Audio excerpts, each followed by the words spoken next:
Good morning, everybody. Good afternoon. It's great to see so many of you here on the event, on our webinar to launch the Coast to Capital Careers Hub. I'm Jonathan Sharrock. I'm the Chief Executive of Coast to Capital. And just pausing to see the participants number. It's fantastic we've got so many people here today. So we've got a really interesting hour and a half planned for you with speakers from both Coast to Capital and our partners across the region. And we're really pleased to welcome you. Really just to say a few words by means of introduction. As I say, I'm Jonathan Sharrock, I'm Chief Executive of Coast to Capital. And it's fantastic to be here for the launch of the Enterprise Advisor Network, which is one of the things that our company is really proud to have delivered across the region over the last few years. We've worked with many, many schools and colleges in the region, including both the educators from those schools and business leaders and partners from local communities. And really, for us, the launch of our Careers Hub today is taking that service to the next level. So it's a fantastic opportunity to share best practice in our network and best practice in our work, and also to really establish a centre of excellence in the area around the airport so that we can think about rolling it out more widely across the wider region in future years. You know, it's a really important time at the moment in the wider economy. All of you will be aware of this. We're in the midst of a very significant recession, very significant crisis in terms of so many aspects of the economy. And now has never been a more important time to make sure that young people are getting the advice and the support that they need about the skills they need to find work and to make a success of their working lives. I know that there can often be significant uncertainty in the choices that young people make, and we believe that our Growth Hub and all the support that we provide and all of the advice that business people have got to offer and all of the support that educators have to offer is a really good way of getting our young people on the right track going forward. So really, we're here today to exemplify that. We're delighted to work with the Careers and Enterprise Company, who are speaking later, which is the national body that helps us run this service and run similar services across the whole country. And obviously also with all of our businesses who've helped us, participated and supported the rollout of the Growth Hub and the Enterprise Advisor work over the last few years. So on that basis, I'm going to hand over now to Leanne Richardson from Thackham Homes.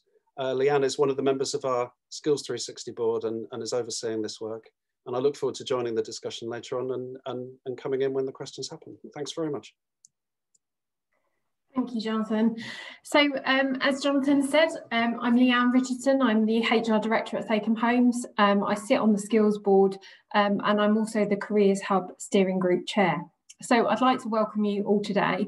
It obviously would have been great for us to see everybody in person, but unfortunately, as you'll understand, the circumstances at the moment mean that that hasn't quite been possible. And although we can't meet in person today, we're really pleased to be able to deliver this event virtually with the support of Platform 9. And we're delighted that there is over 100 partners and stakeholders watching the event today and participating online. And for those of you that have been unable to join us today, we will be recording the event and it will be available on our YouTube channel. Firstly, I'd like to just let you know about a few housekeeping points for the event. There will be a chance to ask questions, and at that point during the agenda, we'd ask you to put your questions in the chat box. So the chat box will be monitored by our enterprise coordinators. And if unfortunately we're not able to get to every single question today, we're going to be collating those and we'll be sending out the answers to all attendees. So we've got quite a packed agenda for today. We've got presentations from the Careers and Enterprise Company, the Coast to Capital LEP. There's going to be an opportunity to hear about the Careers Hub Steering Group from myself and the Cornerstone Employers Group.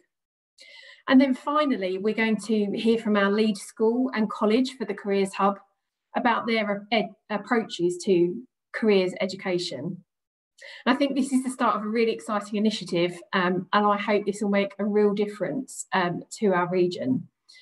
And I hope you enjoy the rest of the session. Now I'd like to hand over to Claire Hutchinson from our partners at the Careers and Enterprise Company, and she's going to be providing us with information on the national context for careers education. So I'll hand over to Claire now. Thank you.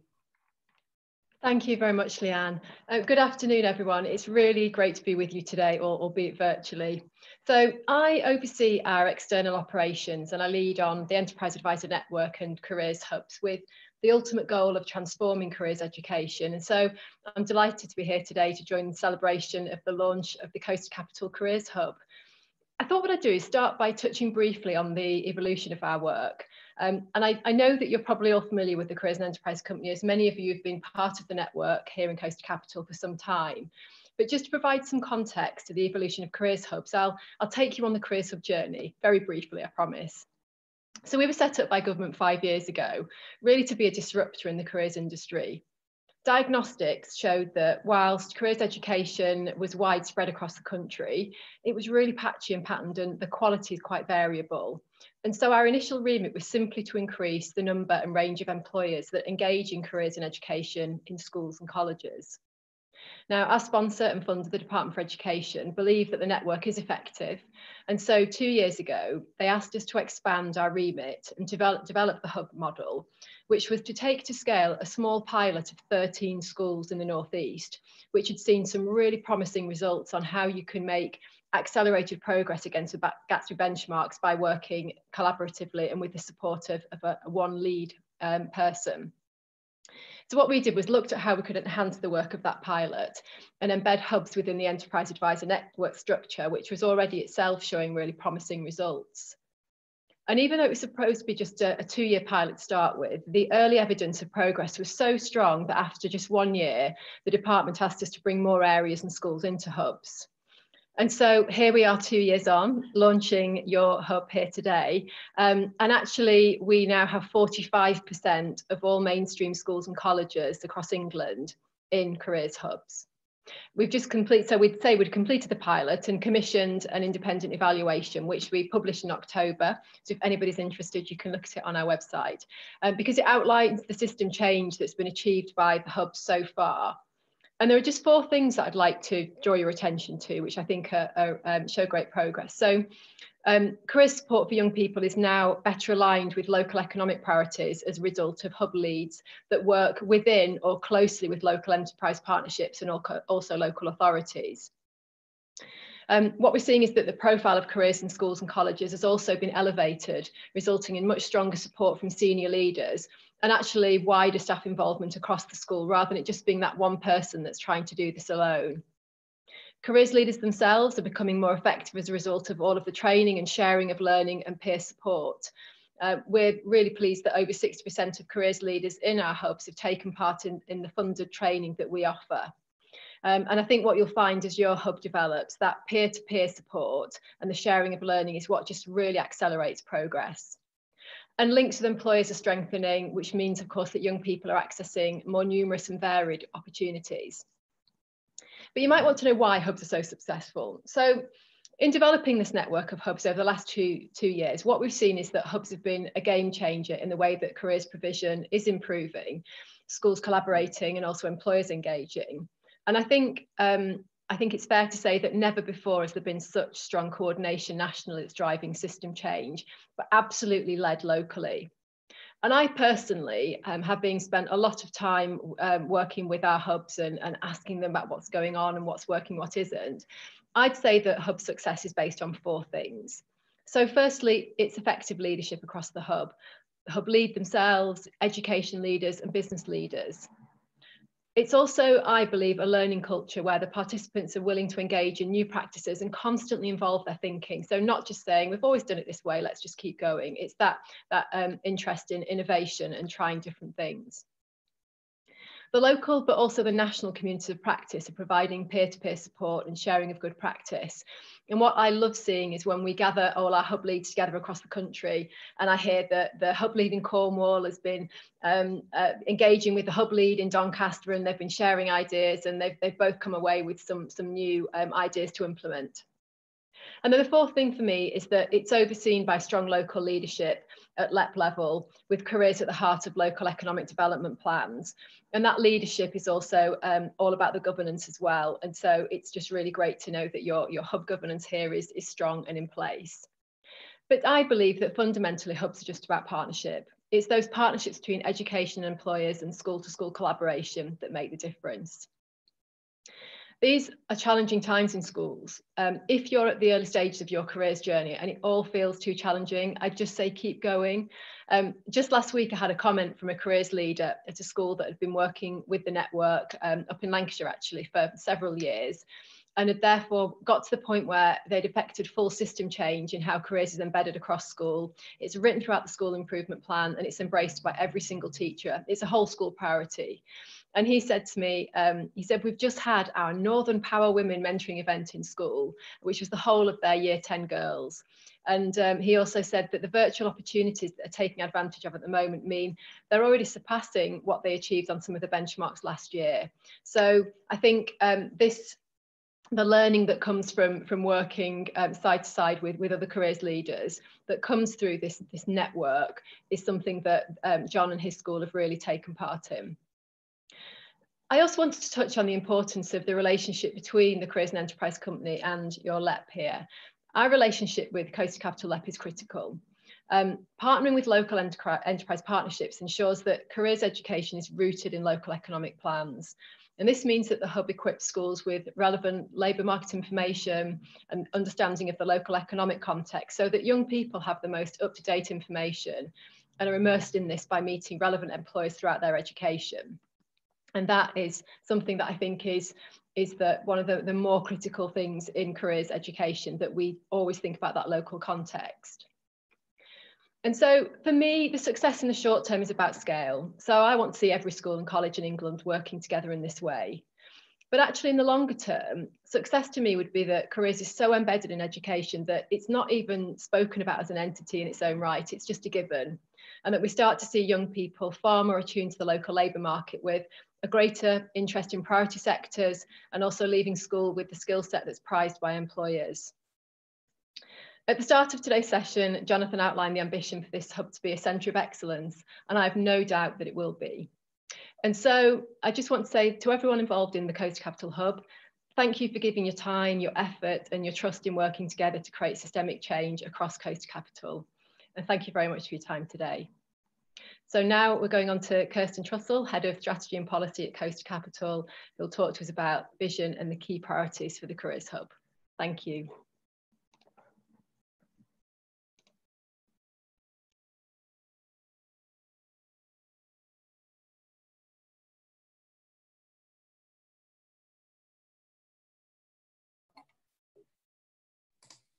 And I was muted, the ultimate mistake. So welcome everyone, thank you Claire, and good afternoon everyone. So for anyone who was at our skills strategy and action plan launch last week, I hope you find today just as interesting. And I apologise that you may get to hear me say some of the same things, but I'm hoping that there's lots of new people in the audience who will learn lots of new and interesting things from me.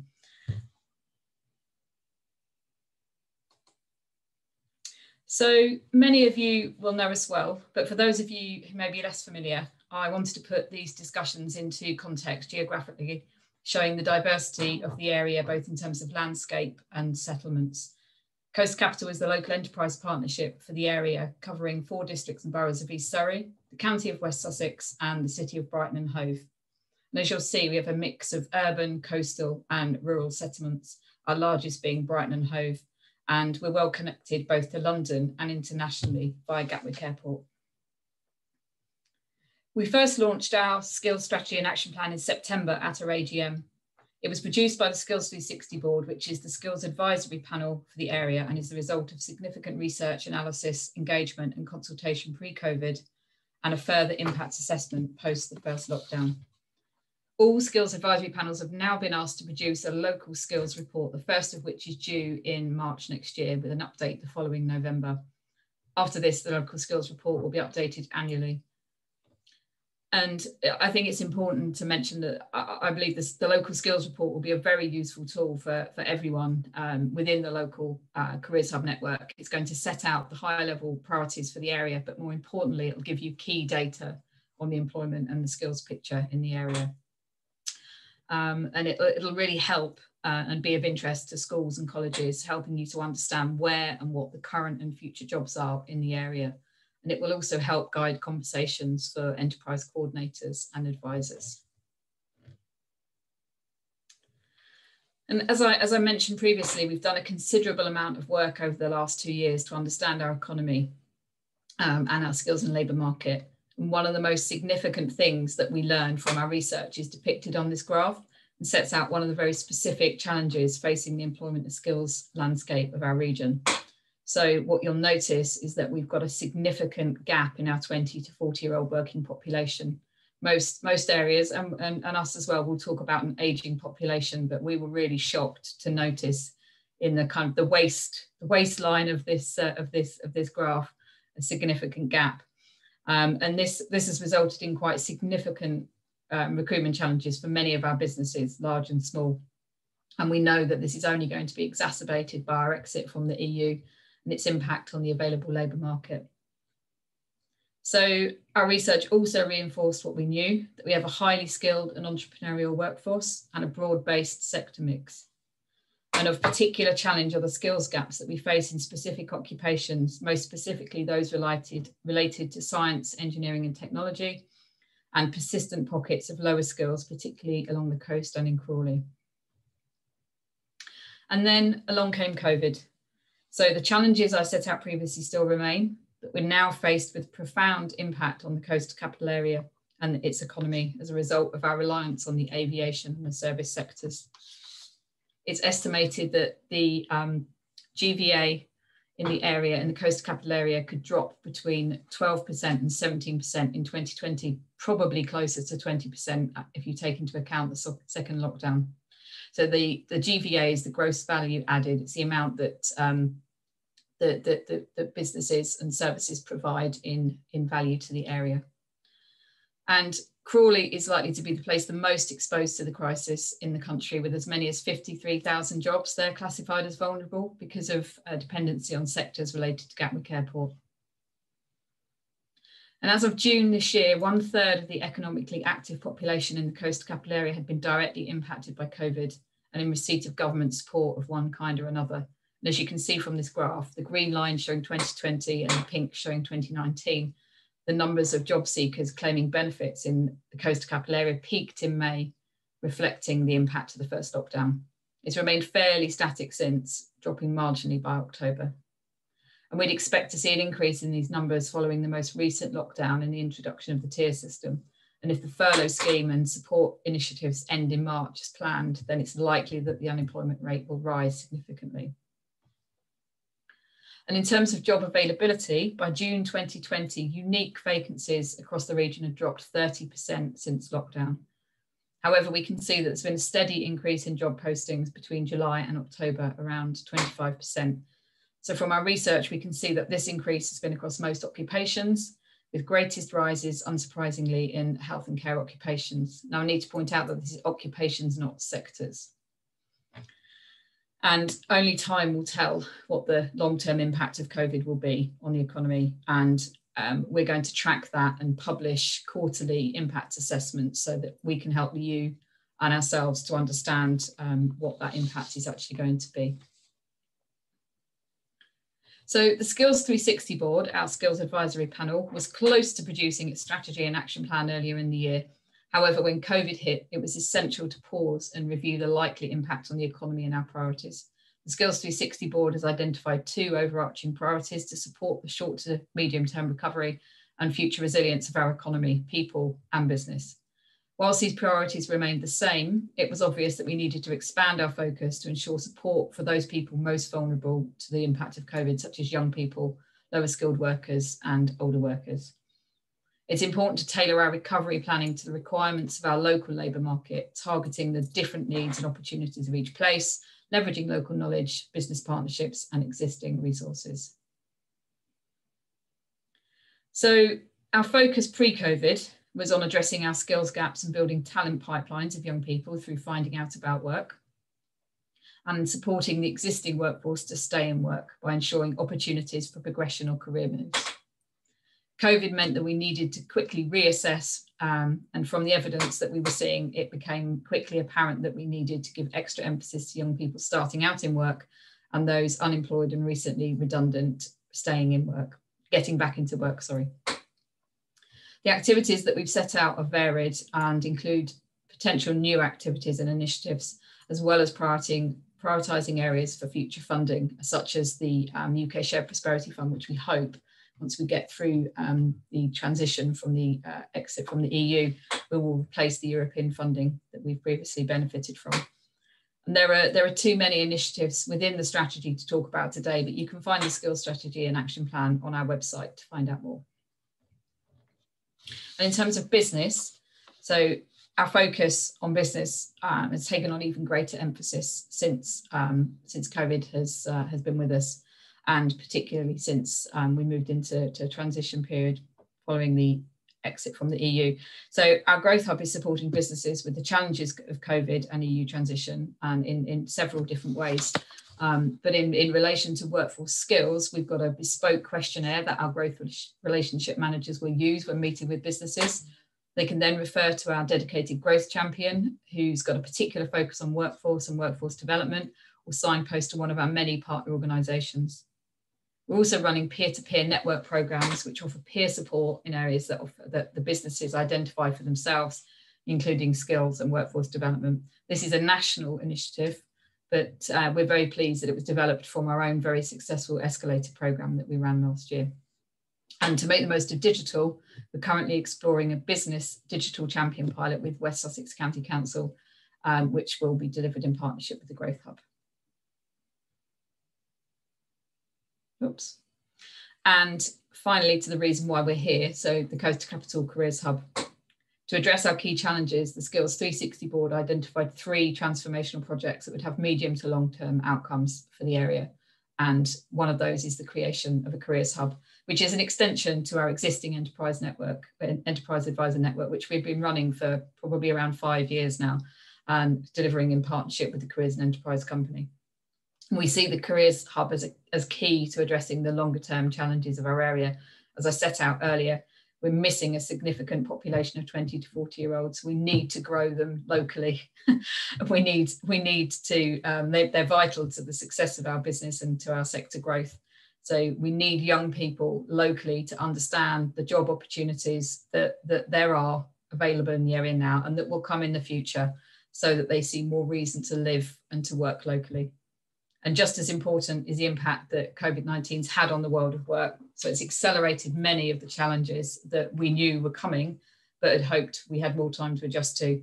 Our high streets and the retail offer are changing in front of our very eyes, and we've shifted to a digital way of life overnight, this being a prime example. So this is going to impact what the future jobs market looks like. And I'm keen that the Skills 360 board works closely with the Careers Hub network and the Cornerstone employers to make sure the challenges and opportunities are well understood.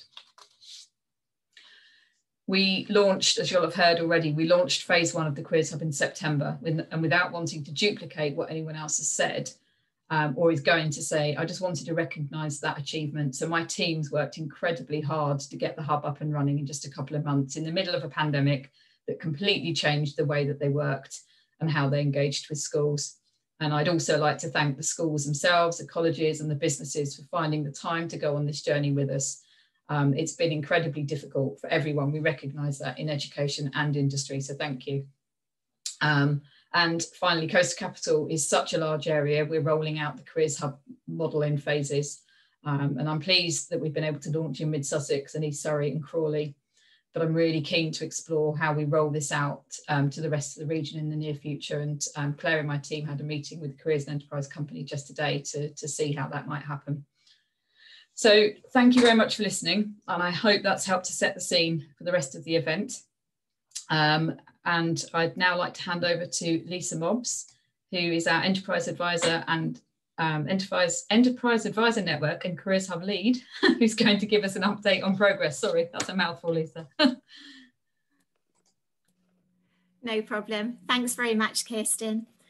So just before we begin, can I just remind everybody that there is an opportunity for you to ask questions and leave them in the chat area and Hannah will pick those up and we will try and address those at 2 points during this presentation, or if not, we will get back to you at some point very, very soon.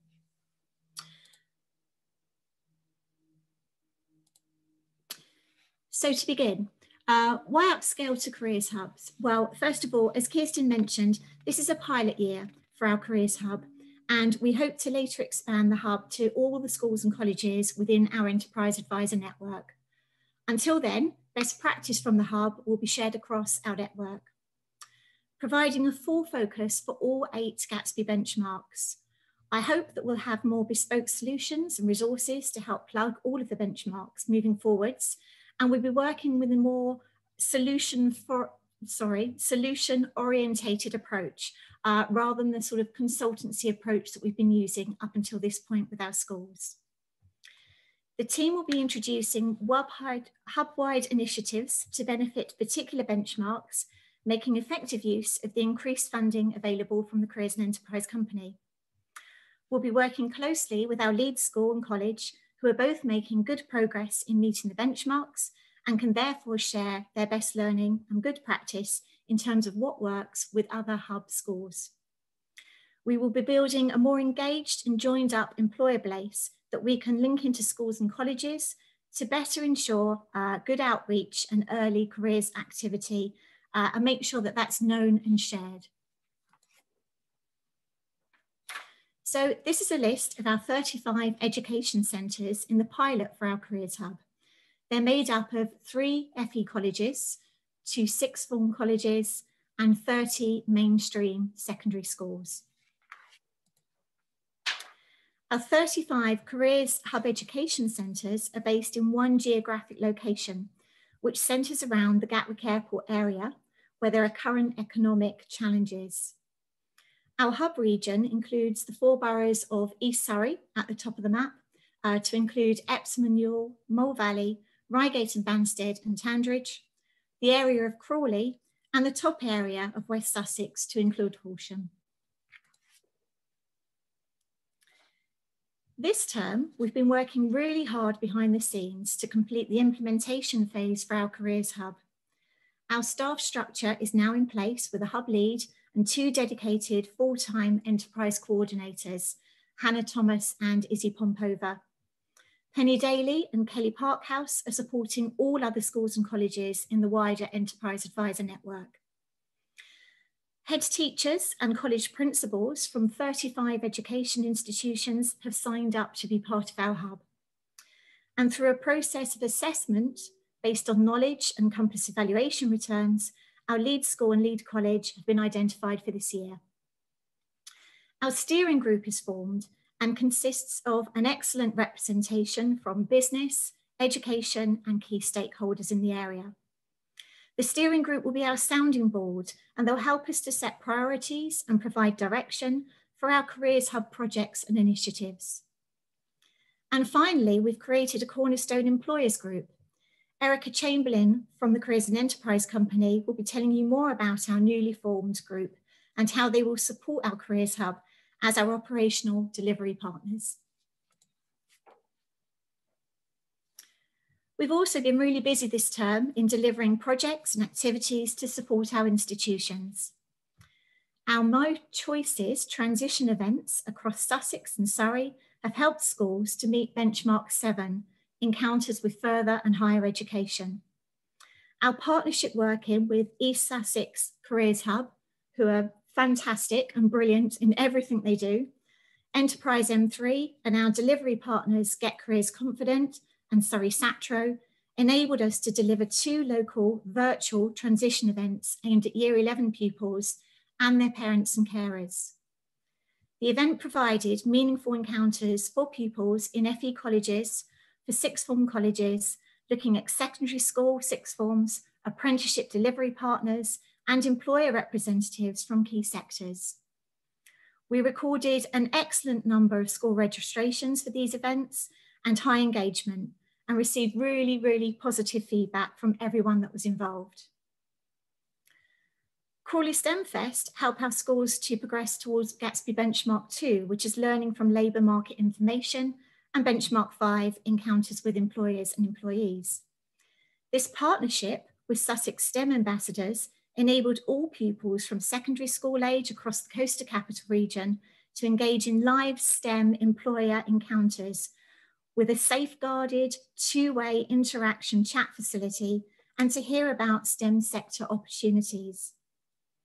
And our enterprise coordinator team have also organised professional LinkedIn CPD training for our careers leaders to enable them to build and maintain relationships with local employers in order to deliver an effective and progressive careers programme.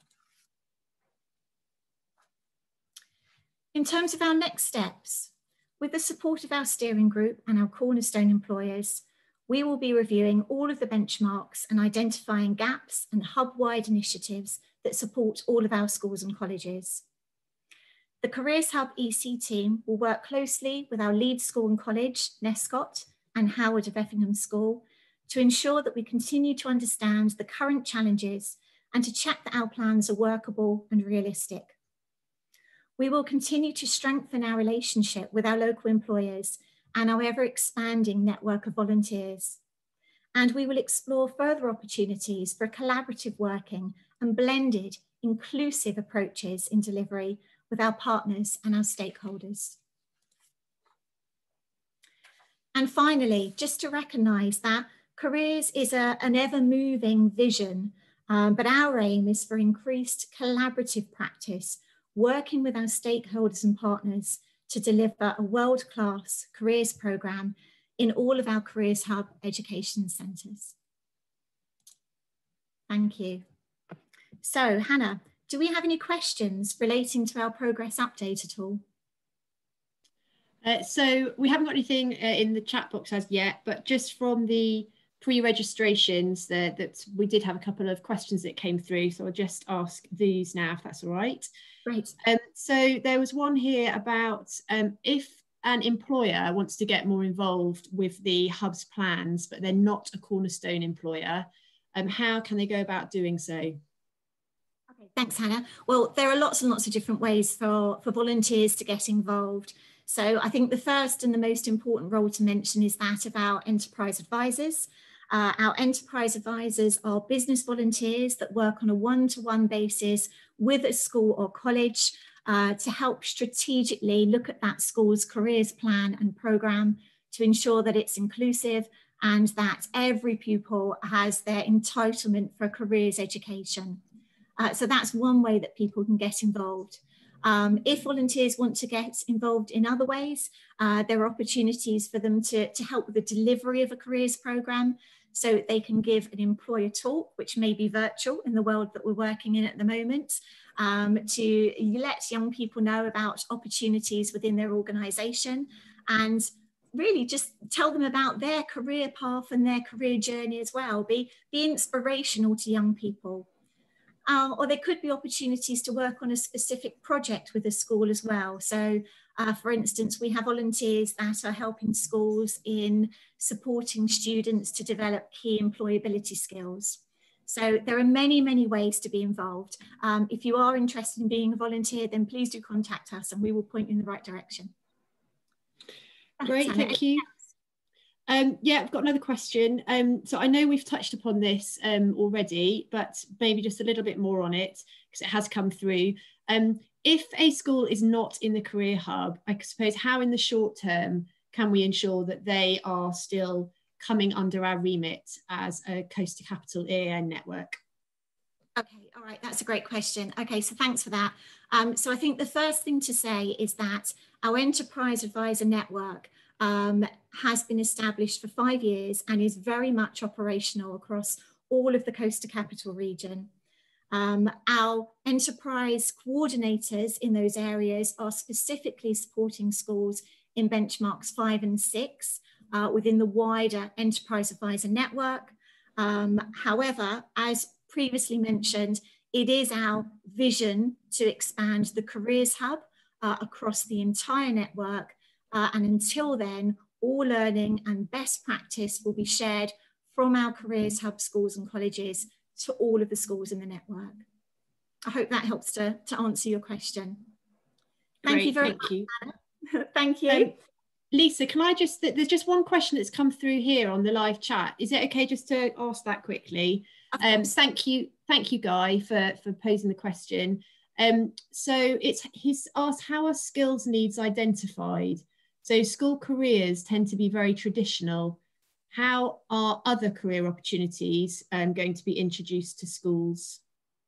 Okay, so we do listen to feedback that we receive from businesses. Again, I think that's probably the most important thing to say, is that we have previously received feedback from local businesses to say that young people are approaching them fresh out of education with lots of fantastic academic qualifications, but don't necessarily have the skills they need to move straight into the world of work. So for that reason, we work really closely with our schools and colleges to make sure that careers is embedded into all aspects of the curriculum, so that young people recognise that when they are learning in order to be able to move to their next steps, to be able to progress to those next steps, whether that be the world of work or apprenticeships or further or higher education. So we're listening to our employers, we're making sure that our schools are receiving the feedback that they need, and we are helping to embed the right careers related activities to make sure that that's happening. I hope that helps. Great. Thank you, Lisa. Thank you very much, Hannah. I'd now like to pass you on to Leanne, who's going to tell you about the Careers Hub Steering Group. Thank you, Lisa. So hopefully you can see my slides. Obviously, I introduced myself at the beginning of the session today. And you've heard a bit about the context, the vision and the progress of the Careers Hub. But now I just want to give you a quick overview of the steering group that I'm sure you've heard mentioned as we're going through the presentations. So we've set up a steering group to ensure we're using a collaborative approach to direct and support the delivery of the Careers Hub. So it's going to ensure that we're setting the right priorities for our region and providing input in the direction and the decisions that we're making. So where we've got resource and expertise, it will be making sure that we're utilising it in the very best way and that we're getting the most value out of it. So by working together in this way, we will achieve something far greater than if we're all working separately and alone.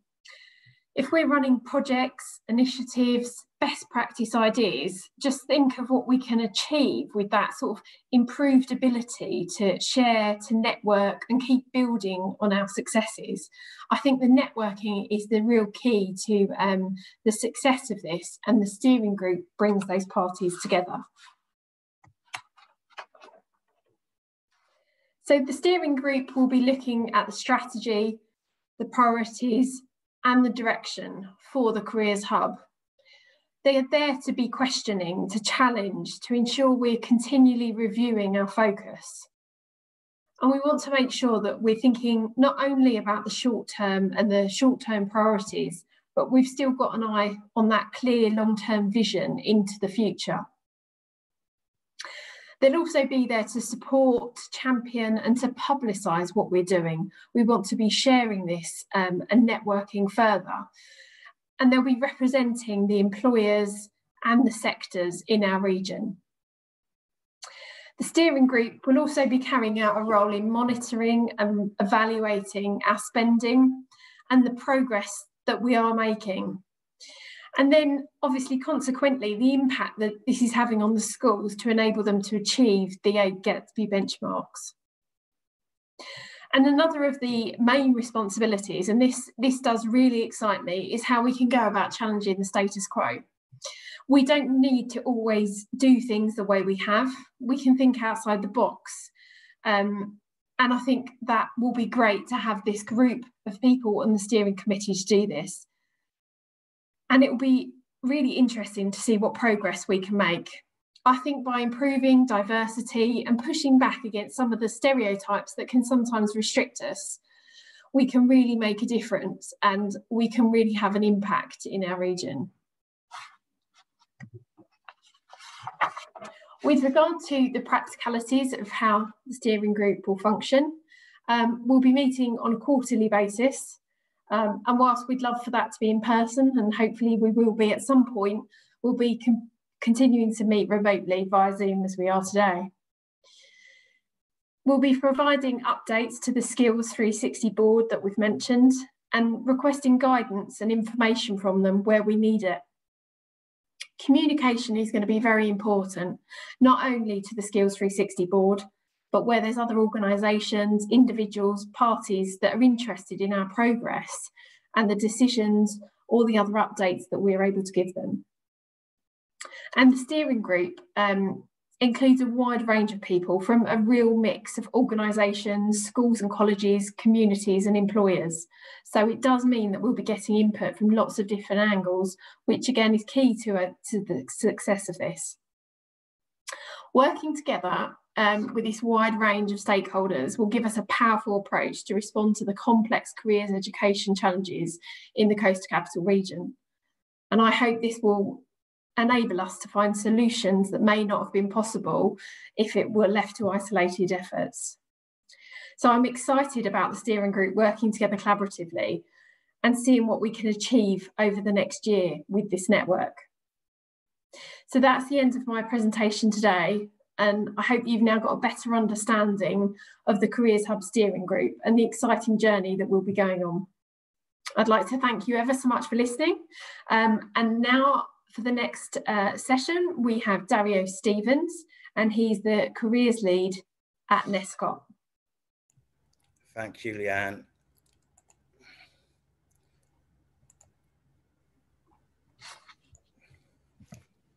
Hi, everyone. I'm Dario Stevens, Vice Principal at Nescott and Senior Careers Lead for the college.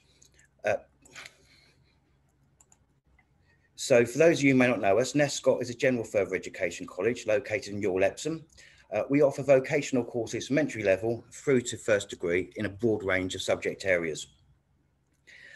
We have a diverse student population made up of young people, unemployed adults, upskillers and job changers, and each of which require a different approach to the provision of IAG services. So to give you a feel for our size, this year we have 1,950 16 to 18 further education students on roll and enroll around 8,000 students in total in the college each year. We are a growing college, and our 16 to 18 cohort has increased by just over 400 students in the last 2 years, which in turn creates its own challenges for our careers programme, especially in the sourcing of work experience placements. At Nescott, all of our senior team recognise the importance of careers education, and as such, this sits at the heart of what we do. In our college strategy, we have 2 objectives that directly relate to careers education, information, advice and guidance. So strategic objective 3, helping our students to develop the skills, attitudes and qualifications they need to succeed at work. Strategic objective 5, developing strong relationships with schools and community groups to give clear information, advice and guidance. So for our careers strategy, the strategic objectives for our strategy 2018 to 2021 was to meet each of the 8 Gatsby benchmarks, which we believe we have now done. Our strategy is supported by a working group who meet monthly to progress the strategy delivery plan, and SMT and governors are updated on progress at regular intervals.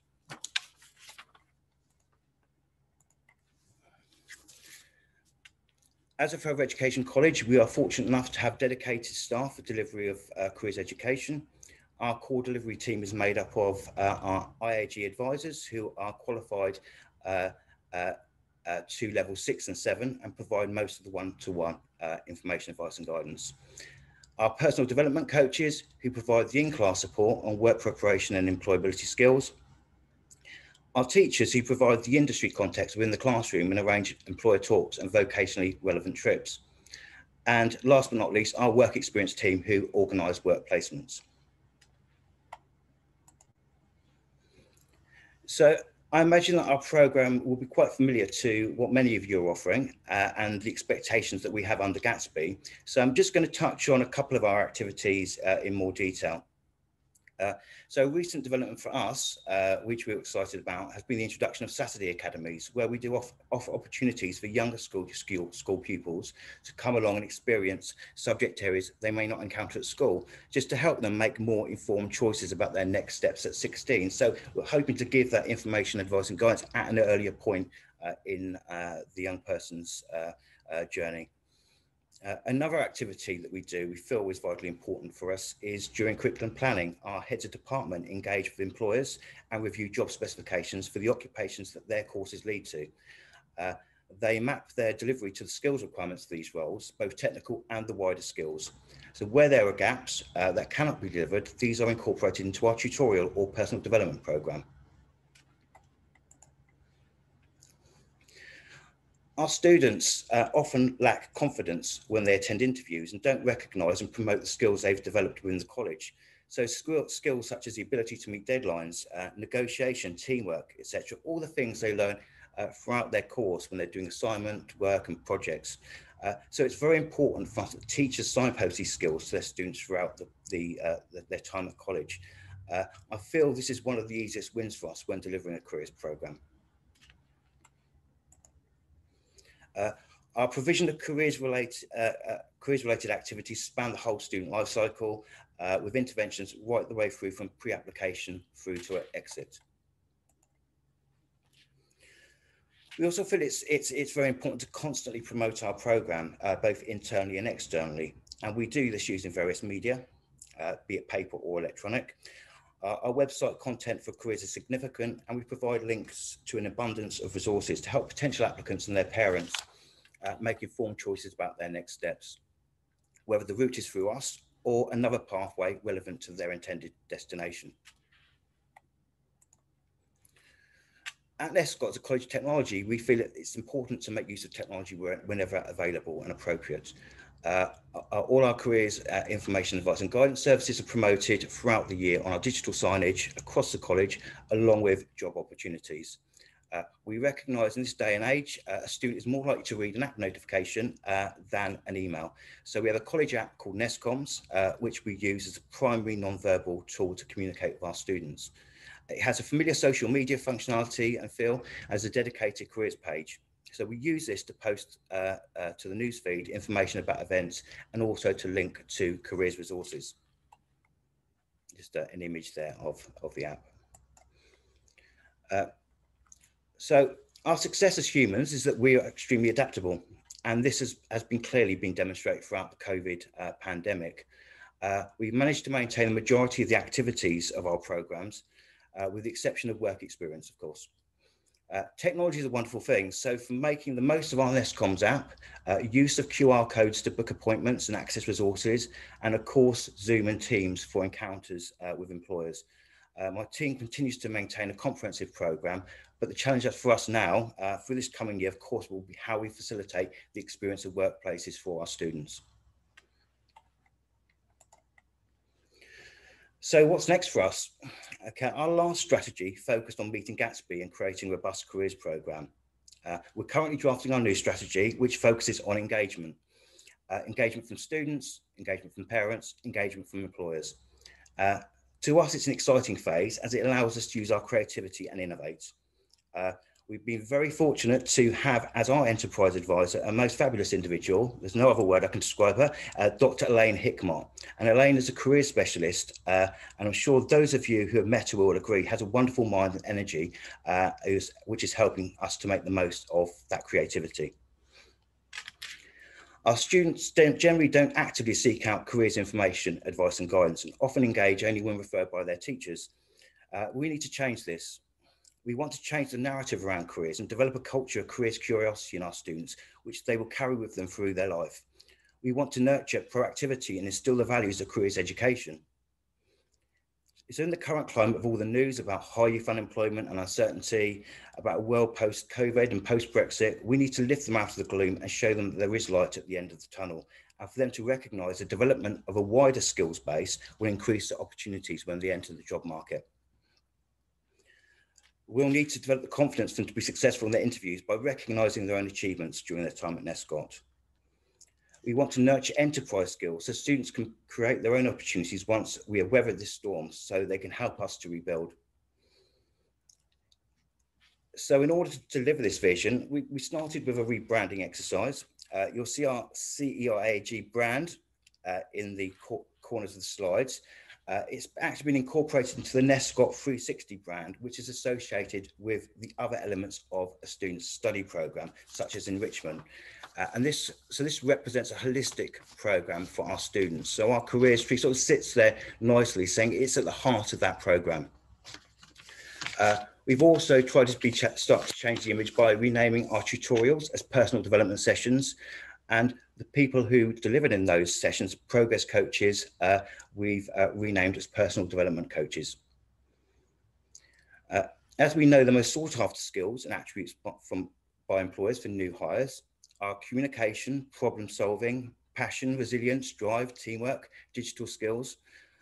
We want to ensure our personal development sessions help our students develop these and create a new framework to ensure there is consistent signposting by our teachers around these skills. Possibly something simple, even as recognizable badges for each skill. Also, our students have been pretty poor with their logging of their careers activities. So we are looking at developing strategies to make them to want to record their careers education journey. And we may even have to get into the realms of gamification of that, just to get them utilizing the systems and updating their activity. We also hope to improve engagement by placing part of the delivery of careers and employability information directly into the hands of our students. So, for example, we are using some of our performing arts students to create video shorts, more appropriate for a YouTube generation. So we're talking 3-minute short videos that are engaging. These videos will then link into further online resources for a deeper dive into the subject. So you want to hook them and pull them in. Also, not to forget adult students. We are aware that pre-application information and guidance, advice and guidance is becoming increasingly important, and there will soon increasing numbers of unemployed adults in 2021. So we need to share with them local market intelligence so they understand the occupations that are in demand and what skills that they need to gain to enter those occupations, and help them and guide them down the pathway to achieve those skills. Of course, we've also got the challenge of preparing for the introduction of T-levels, sourcing extended work placements, and engaging employers to deliver elements of these courses. That is a big one. Obviously, we're in a market where everyone is wanting to do the same. We will continue to horizon scan for jobs of the future and investigate the skills needed for our students to be ready for that future. Most especially development of digital skills, which we have placed even greater significance in our new strategy. So one of my other roles at Nescott is I'm Senior Lead for Management Information Services. So I could not resist throwing a few stats in at the end of my presentation. These were extracted from our Student Destination Survey of Leavers from 2019, which takes place 5 months after they've completed their course. At the top left-hand corner, you'll see 94% of our full-time further education student destinations are positive. Okay, when I'm saying positive, it means they've either entered employment or continued with their education. Okay, already the figures have just come in for 2020, and as you'd expect, the current pandemic has impacted on those. So they're looking about 88%. So we have to work that much more harder to ensure we're engaging every young person in the next steps of their career journey. If you look at the statistic, 43% of those who entered employment were employed in a job directly related to their subject of study. So 50% are going into different jobs. So once again, I stress about the wider skill development is needed to allow that. And you'll see the sectors most predominantly: care in early years, catering, hospitality, hair and beauty, public services and construction. So you see some of those are going to be sectors that would have been impacted by our current climate. So I would just like to thank you for listening, and I'd like to say that my team and I are looking forward to working with other providers to collectively help all the students in our area to make more informed choices about their future and develop the skills needed to help regenerate our economy in these uncertain times. I also just want to take this opportunity to say a big thank you to Careers and Enterprise Company for your fantastic support and resources provided. It's been a great help, especially during the lockdown, in sharing those resources with our students. Okay, I'm going to now hand you over to Freya Wall, who's careers leader for Howard and Effingham School. Thank you.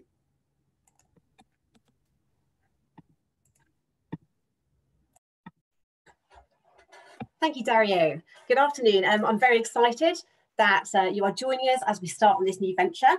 I am Freya Wall and I'm the Senior Lead for Careers at the Howard of Effingham School.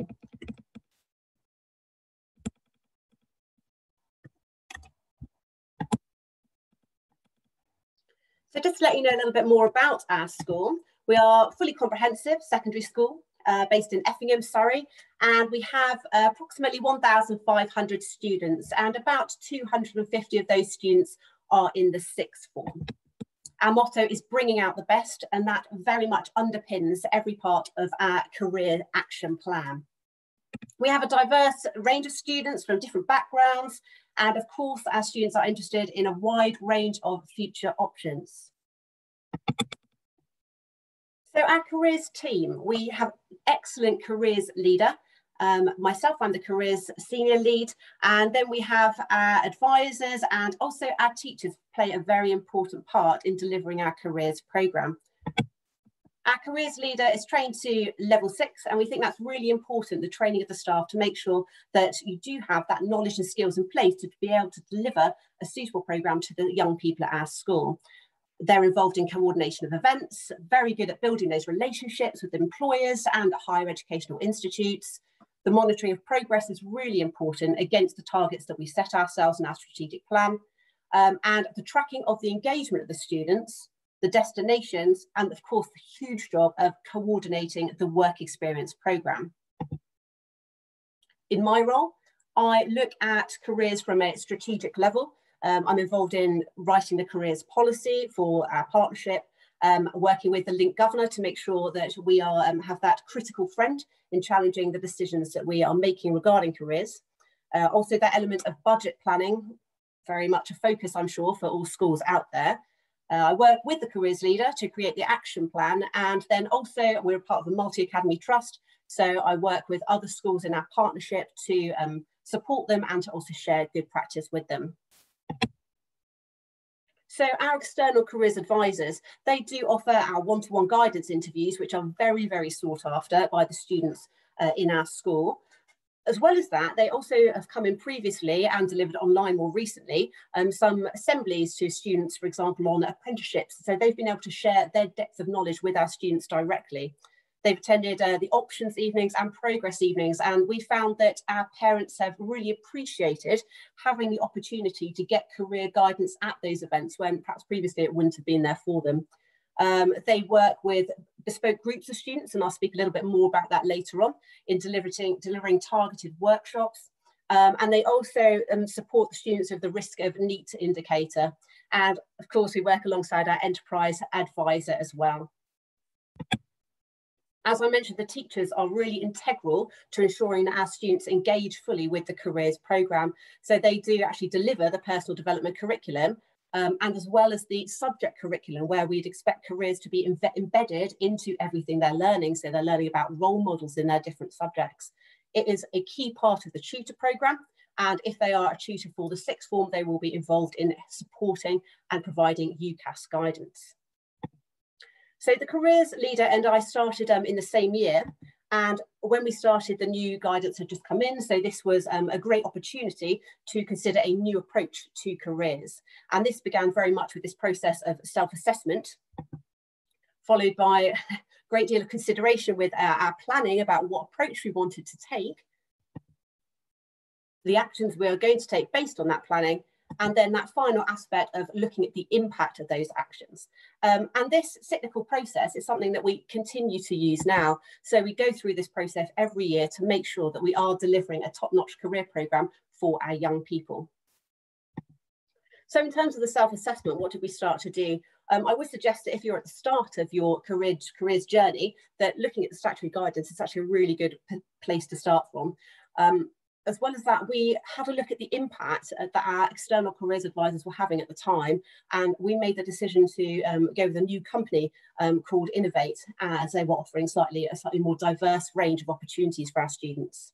We did use the Just Compass, as it was called then, a tool provided by the Careers and Enterprise Company to measure ourselves against the Gatsby benchmarks. And then we took feedback from our students, our parents, and our staff. Our careers leader completed a SWOT analysis, so strengths, weaknesses, opportunities, and threats. And from that, we started to think about our next stage for our planning. I feel that it's really important that careers is a school priority in order for it to be embedded in everything else that's going on in the school. So that was definitely one of the things we wanted to put forward, and it has been. It's very much one of our key areas of school improvement and is on our list of school priorities every year. We did utilise the professional support that is on offer from the Careers and Enterprise Company and also from the CDI. There's lots of really useful resources out there. With staff training, our careers leader completed the level 6 qualification, which helped her to improve her knowledge and her depth of understanding about how to deliver a successful careers programme for our young people. Budget requirements. I obviously support careers very much in our school, and I think it's important to have a very clear plan in place with everything costed so that you can go to your finance department every year and ask for a specific budget and make sure that budget is big enough to support what you would like to do in the school and support the future options for the young people. And then finally, we put together an action plan, and this is something that we rate every half term to see how we're doing against those plans. So here are the actions very broadly that we decided upon, and I will discuss those in more detail, but generally raising our profile for careers, improving our parental engagement, creating bespoke packages which match the needs of our students, and overall raising aspirations. So for the measuring of the impact, we now use Compass Plus. If you're not currently engaging in that, I suggest you do. It's a really, really good tool. It does help you to measure against the benchmarks, but now with the tracking process that's in place, it's become really, really invaluable. Having a parent forum. So we've had a few of those. We're now planning to have an online parent forum, and that gives the opportunity parents to learn about the careers programme, but also offer feedback to us. And that's a really, really good tool in developing for the future. Student and staff feedback. So we gather this after every single careers activity. All the staff and students who are involved in that get the opportunity to feedback, and then we'll make adjustments for the future. Self-reflection, as I said, we look at our action plan and regularly update that and say which areas we think we need to still work on, or which areas we think for that year we have covered. In the first year, after going through this journey, we went through the quality and career standards, and it was a bit of a leap at that point, and we're due to go through that process again with reassessment at the end of this year. It's really good just to have that external validation of what you're doing, and they do provide support and guidance all the way through. So here are our actions, and you can see that I've linked the raising the profile with the parental engagement, and that's because following our feedback, we noticed that it was actually the parental engagement that where we needed to do this the most effectively, because it wasn't our parents didn't want to engage, they just didn't seem to be particularly aware of the provision that was taking place in the school. Social media, it's key, isn't it, for engaging with the young people nowadays, and so we do now have a Twitter account, and we're posting regularly on there, and so the students and parents can engage in that. Staff training, because our teachers are very much part of our careers team, it was really important to make sure they have the knowledge and skills to deliver the careers element of the tutor programme, and also curriculum planning, so making sure that the idea of using role models and examples from employers is linked into every element of the students' learning. As I said, we had a really useful parent forum, and this has been supported by the newsletter, which is released termly to our parents. And it actually goes to our students and staff as well. And it's really appreciated that everybody can see what's been happening, but also what's coming up. And also we've presented to the parents at information evenings. We have one of these for each of our year groups, this year remotely done online, so that they understand the programme that will be delivered to their student and their children in that particular year. Again, down the bottom, I've linked raising aspirations and then the bespoke packages where we're delivering specific career guidance to individual groups, for example, your disadvantaged students.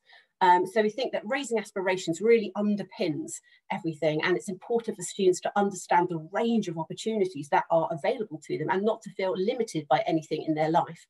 So we have visiting speakers, we call them Future Fridays.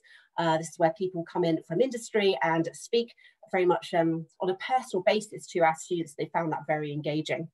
Our students love the careers fairs, as do our staff, actually, and it's a great opportunity to meet some of those Gatsby benchmarks where you've got those employer encounters. And we think it's really important to have had that focus on apprenticeship. In our school setting, historically, there's been much more focus on just the routes of going to university and not really thinking about the diversity and whether that's actually the most suitable route for all of our students. So the bespoke packages, we've worked with the University of Surrey, a really good programme called Connect, and that's working with some of our Year 9 students. I would recommend it if you want to perhaps suggest to some of your younger students that university could be the way for them to go, and they might not have thought that this would be an opportunity for them. There's something called the GAP course run by Innovate, the Growing Aspirations programme, and that's working with our disadvantaged students to develop their confidence and their self-esteem as they're coming up to school. And then there's the Oxford Inspire. I noticed Daria said about some of the opportunities that there are now online that perhaps that you might not have seen before, and actually Oxford Inspire is one of those that we've seen this year. An online programme where students from year 10 and 11 can sign up to a summer course and just learn a little bit more about the possibility of going to the University of Oxford. So our next steps, as I'm sure you all have, we've all had to make adaptations for COVID-19.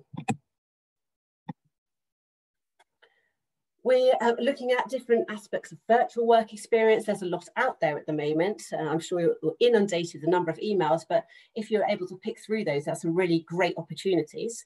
Our one-to-one guidance has been now online. We've changed our parental guides for each year group for the information evenings, and they've been shared digitally.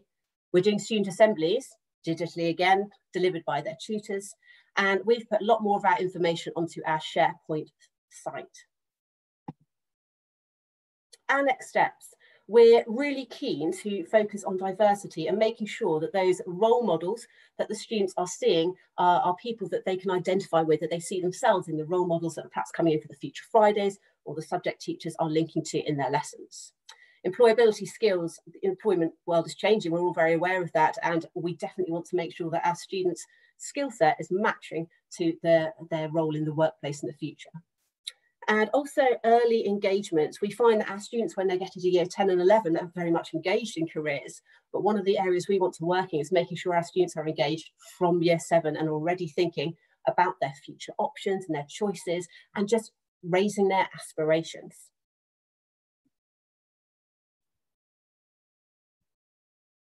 So that gives you a small insight into our journey. And we very much look forward to working with each of you and hearing some of the great things that you're doing and sharing those elements of good practice. So I think we're going back to Lisa now. Thank you very much. Before we just move on, I'd just like to reiterate Jonathan Sharrock's comment about how good it has been to hear from both Nescott and Howard of Effingham School about how they're advising their students and that it's extremely impressive. And I would like to say that you are both truly inspirational and you will be role models for other schools and colleges. So thank you once again for agreeing to be our lead school and college for this year. It's very much appreciated. So thanks to Dario and Freya.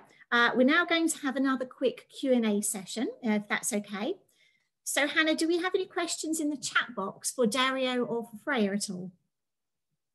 So if I go first to Freya, if that's okay, because there's a couple of questions that did come up in the chat box. So Freya, first of all, we've had a career leader talk specifically about the amount of time that for her in her role she has which is 2 hours a fortnight in her particular situation. Would you just expand a little bit about sort of the resource that you have in the Howard of Effingham to achieve what you've gone through, which is absolutely brilliant?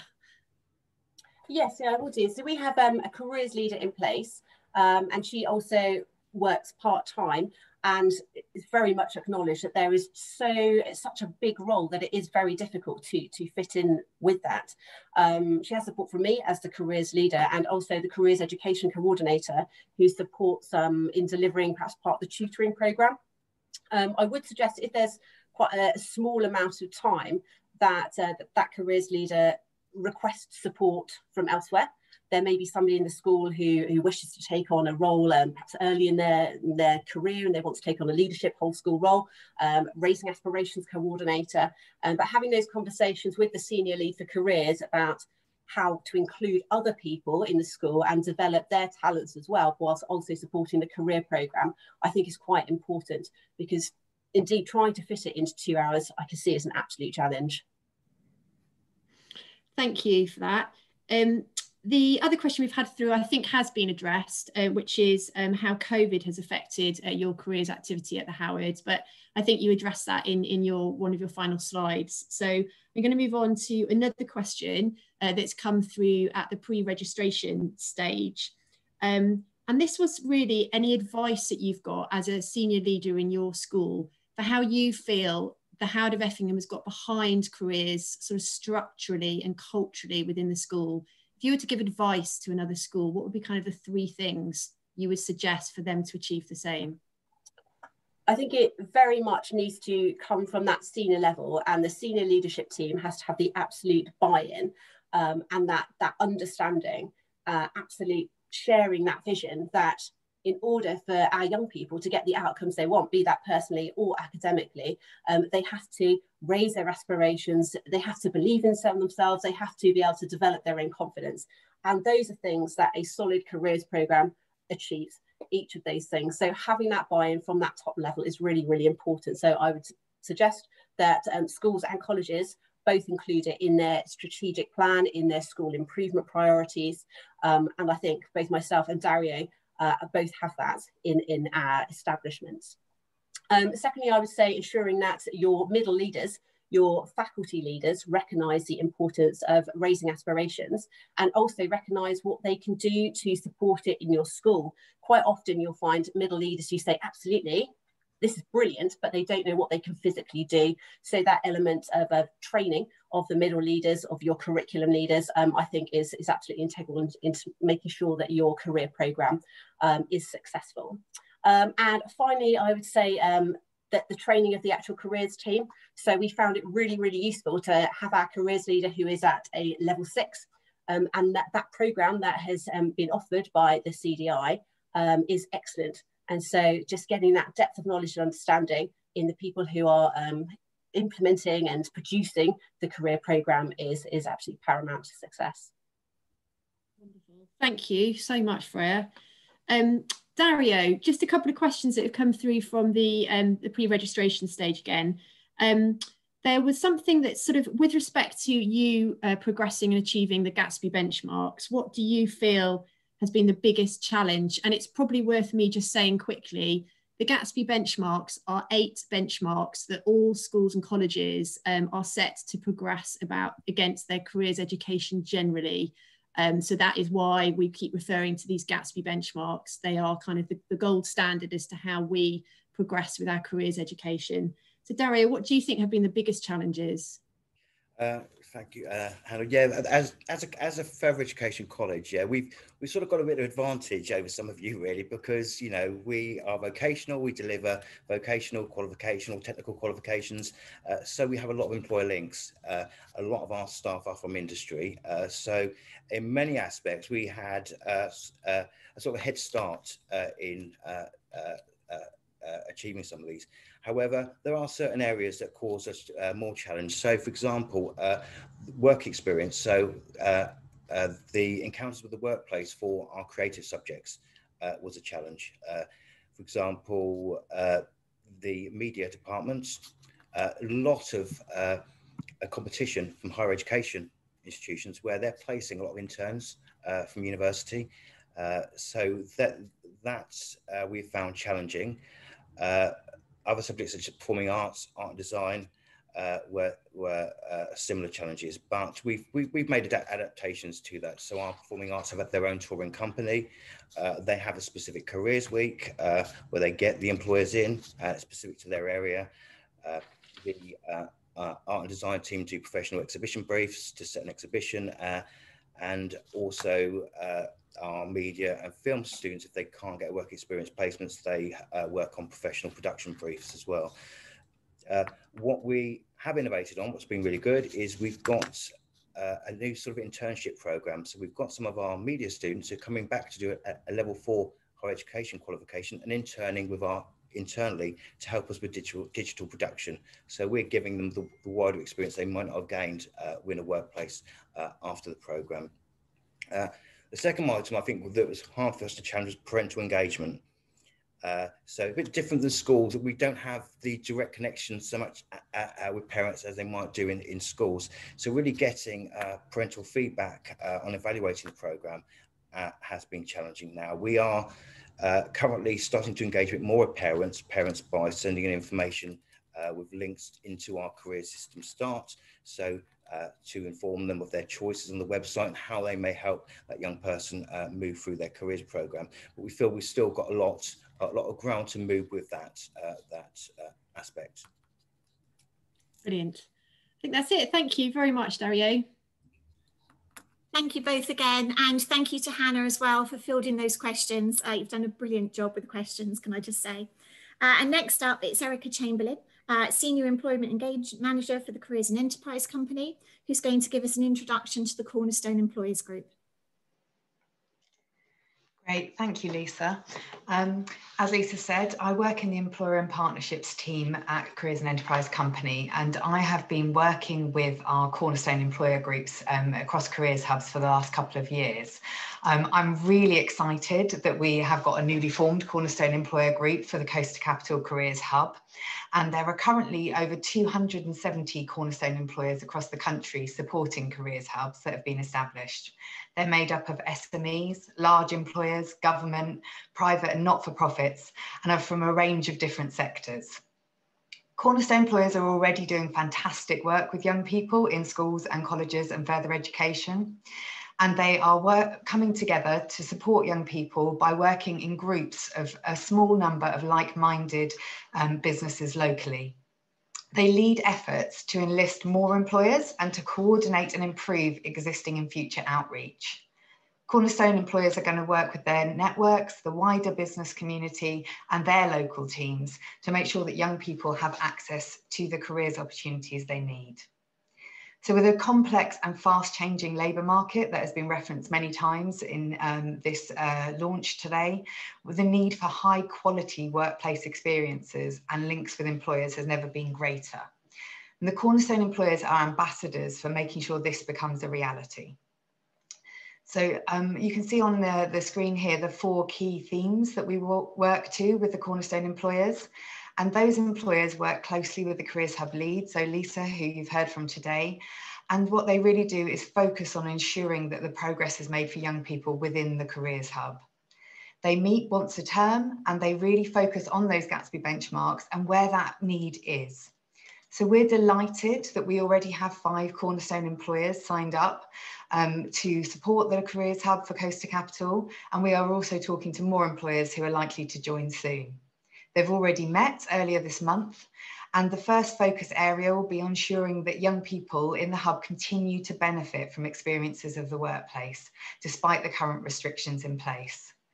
The employers will be benefiting on collaborating on what works, sharing best practice, and then what they'll be doing is really sharing that with the rest of the hub and making sure that more employers can learn from their best practice of what works so that we can influence more schools and young people. So really from what Claire said about the Careers Hub, the employer group here is really here to test and pilot, collaborate, learn from each other, find out what works, and then to spread that far and wide and be that ambassador for the Careers Hub. I really just wanted to take a moment today to thank the Cornerstone employers that you can see on the screen at the moment for their commitment to supporting the Careers Hub to really progress and to be ambassadors for those young people and the schools locally. That's a short overview. There's much more information on the Careers and Enterprise website, and Lisa and the team will be able to answer any questions. But it's really just a thank you, and really excited to look at the progress we can make. Thanks, Lisa. Now back to Leanne and Jonathan for some final words.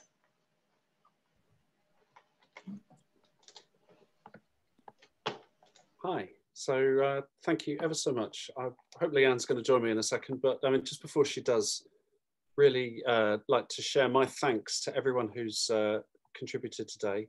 I think, like many of the people on the comments, I have been particularly impressed to see how Nescott and Howard of Effingham actually deliver the framework of advice on the ground in their institutions. It really is impressive to see the strategy that sits behind it, and particularly the level of thought that's gone into making sure it's tailored to the needs of the students. So I think that's really, really good.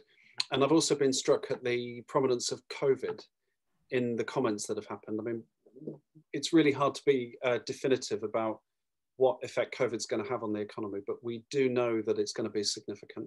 It's significant because it's changed everyone's lives so much, and it's significant because so many employers are badly affected by it. But it seems to me that excellent advice and support for young people as they leave education, it is the best we can do to make sure they're on the right track for doing that. So no, thank you everyone who's participated, and thank you to my team who've put on such a fantastic show today.